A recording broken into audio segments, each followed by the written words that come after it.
好，各位，我是 Tim。那就像标题说的，这个和正常的视频不太一样。我好久没和各位来做这类交流型的视频，但我想和你讲一讲我们最近遇到的评测视频的一些问题。一句话来说，就是我们觉得越来越难做了，而且很难做得好，会有点怪。这个感知，我想你也应该有，我们其实自己也有。因为当前的相机市场，我觉得处在一个很微妙的一个时点，对我们产生了很大的影响。简单来说，它们整体是在慢慢衰落的，我们都知道。但是因为参数增长开始碰到瓶颈，然后手机的影像又在快速增强，所以厂商这2年他们有个很明显的分化，就是他们都要赚钱，对吧？但无非就是2条路，一条是继续卷性能，像这类设备来服务你、服务我这些发烧友；那另外一种就是我干脆不和你卷性能了，我就和你做概念，也就是风格化的相机来面向普罗大众。那像这种其实都属于这类相机。那微妙的点就在于，当我们用评测这些相机的模式来测这些相机的时候，我们的视频你应该能感觉到就变得很奇怪，怎么看怎么像是一个广告。这是我觉得我们最近犯下的一个比较明显的一个错误。所以这个视频我会分成3个话题来和你聊一聊，你应该是会感兴趣的。第一是影视飓风视角下的相机行业是什么样的。第二是相机厂商的市场部是怎么花钱的，这个很少被提到，但是我们在行业里够久了也知道了。还有影视飓风收不收钱，以及最后一个就是影视飓风当前遇到的不可解的难题，这是真的存在的。有的问题是我们向你求助，因为我们不知道怎么办。那我们一个个来。首先，我们视角下的相机行业是什么样的？那从我个人体感来说，2025年是非常无聊的一年。上一次我觉得震撼的设备应该是这台 HS3， R5勉强，然后这台录音4D，还有这台，我觉得对我来说还是比较震撼的。但是他们的发布时间，你看我们仔细想一下，是这样的。就是我想问你，这2年你心里面有没有什么特别震撼的影像产品，对吧？这是我觉得当前比较明显的一个矛盾点。就10年前属于相机厂商一起进入视频市场，然后来革传统录像机命的时候，那个时候的视频性能是飞速增长的，1080p 立刻到了 4K， 然后又有了120帧，就超级离谱。但是卷性能的临界点，我觉得应该就是2020年。佳能出了 8K 的这个微单 R5， 索尼出了视频神器 HS3， 有 4K 120帧。在这之后，影像行业的人其实基本上都明白了，就是比这更高的参数，说真的已经没有什么价值了。不仅文件大到难以置信，硬盘超级贵，而且更重要的一点就是拍这么清楚，我们到底是给谁看的？视频平台本身也在降本增效，流量费高，码率降低，支撑不了，对吧？这个我不过多赘述。但简单来说，我们能评测讲的东西，就是我觉得是越来越少的。毕竟过了3-4年，大部分影像工作者用的还真就是这几台相机，因为他们太强了。所以这2年我们就想着，也许我们应该从拍照的视角来看看这些设备，好歹能聊的会多一点。那像我自己也改了以前的习惯，开始拍照，公司的评测部门也招进了职业摄影师来扩展这个内容的边界。那么好，当我们开始探索拍照，然后我们就发现一个很奇怪的事情，就是喜欢这类相机的人群，理论上就以前对我来说是智商税的产品，远远比这些喜欢对焦精准度、连拍速度的人要多。这类相机我真的觉得以前我是毫不犹豫就会说出哥这1个字的这个结论的产品。那为什么这么多人喜欢？尤其是像我们公司每3周年就会给员工送1台相机，超级多人选了这台，他们不选别的，对我来说是百思不得其解的一件事情。但是本质上我觉得我自己开始学习他们以后，我们得出结论就是，虽然这些东西都叫相机，但是其实这些相机的用户是隔绝的非常严重的。他们喜欢的是用更强的性能留住世界，给自己留下大量的后期空间。而这些用户喜欢的是这个拍摄的感受，就是快速获得结果的乐趣。讲真的，我见过很多人，甚至不在乎这是全画幅还是 APS-C， 甚至不知道这是什么意思，但是人家就是拍得开心。一定程度上我觉得这也没有错，对吧？尤其像理光这样的相机，我真的以前拿到它，我就绝对是老爷爷皱眉头的感觉。但是今年我抛开我自己的职业观念，拿着它去街拍，我真的觉得这玩意挺好的，就是很好玩，特别有摄影的乐趣。所以我们做了一个视频来讲它的缺点，当然有，但是它就是很好玩的一台相机。那这时候你看，肯定有朋友会说 Tim， 你看你这个视频还敢加广告，你肯定收了理光的钱，现在还在吹它。这就是很微妙的一个点了，就是性能用户和体验用户。我们做了这么久视频以后，被骂了以后，发现好像一定程度上这些人是水火不容的。就很明显的一点就是，同样的内容，我们发在不同的平台之上，有的评论区是这样的，有的评论区是这样的。就比如说发烧友为多的 B 站，内容是完全一样的，但但是差距就超级大。所以我觉得我们过去没有很好的意识到的就是，我们应该把我们的视频内容做切割。比如说我们所有的视频现在都叫做评测和上手，所以就有一种很严重的割裂感。但凡我们能多一个栏目叫做奇特相机分享，我想你都不应该这么不爽，对吧？所以这是我们觉得我们最近犯下一个比较大的错，我们会非常迅速的推进去改进它。那么好，这时候有朋友肯定会说 Tim 你这时候还是没回应有没有收钱啊，对吧？你这2个视频，尤其像适马还有佳能这2个视频是不是充值了？那你要我快速给个结论，就一句话，我用我信誉担保，我没有收。那反而几个视频的成本说真的有好几万，就是我打心里真的是觉得2025年相机太无聊了，所以开始找这些怪东西做视频了。以前我也肯定不会做它。那如果要证明的话，我怎么办？我觉得最简单的方法真就是聊天记录。你看，像这个是适马全球发布之后，国内发布会当天，我问一位在适马工作的老哥的消息，我就2022年给他寄了个月饼以后，我再也没有和这个人说过话了。那事实就是人家发布会根本就没有邀请我们，是我去问了以后，他们才给我们加了一个座位，然后派我们的编导去参加了一下，借了一台样机，然后来做了这么一个视频。那你就想，就是如果人家要给我们充值的话，哪有是这样充的？那这时候肯定有人要说了，对吧？聊天记录你怎么可能当证据 ？Tim 你肯定背后还有一些 PYG 你想舔人家，然后这样以后还能恰饭。但哎呀，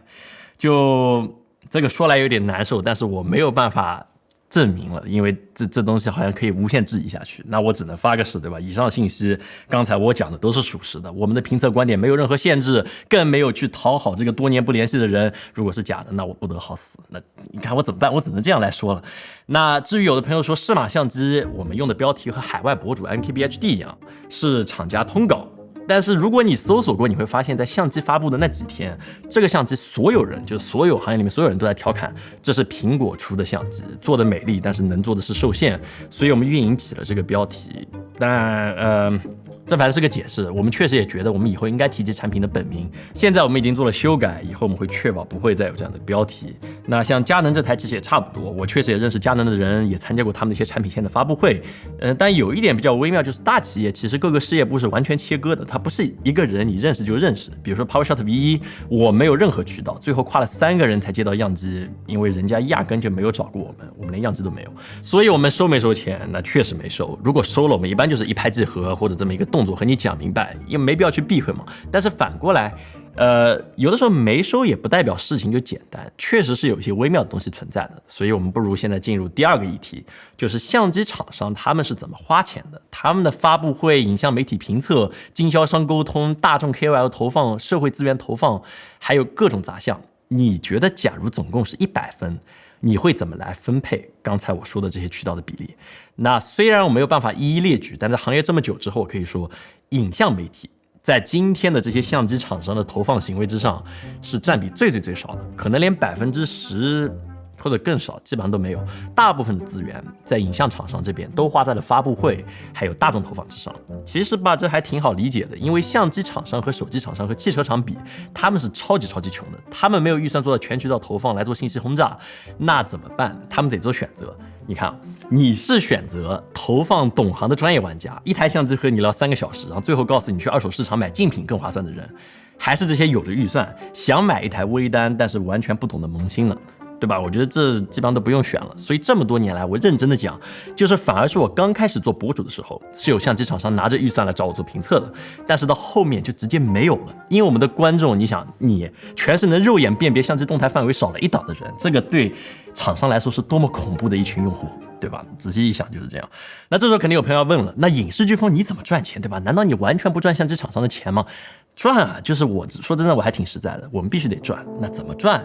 就像刚才说的，相机厂商舍得在发布会和大众投放上花他们仅有的预算。所以如果你关注我们公司的商业架构，你会发现我们有一家做电视广告的公司，由志豪他们带队，现在是完全独立运营的。那我们还有个职业的直播团队，负责做各个厂商的发布会内容。那可以说今天为止，几乎所有你报得上名的相机厂家，我们都有做过服务。因为说真的，我们是挺物美价廉的一个公司，而且所有的设备和技术人员全是我们公司自有的，这个在行业里面是很少见的。所以厂家如果想修改电视广告，我们修改的效率很高。这个业务板块讲真的和我们频道是没有什么关系的，我们也基本上不对外宣传，因为作为供应商往往是要保密的。那么好，如果说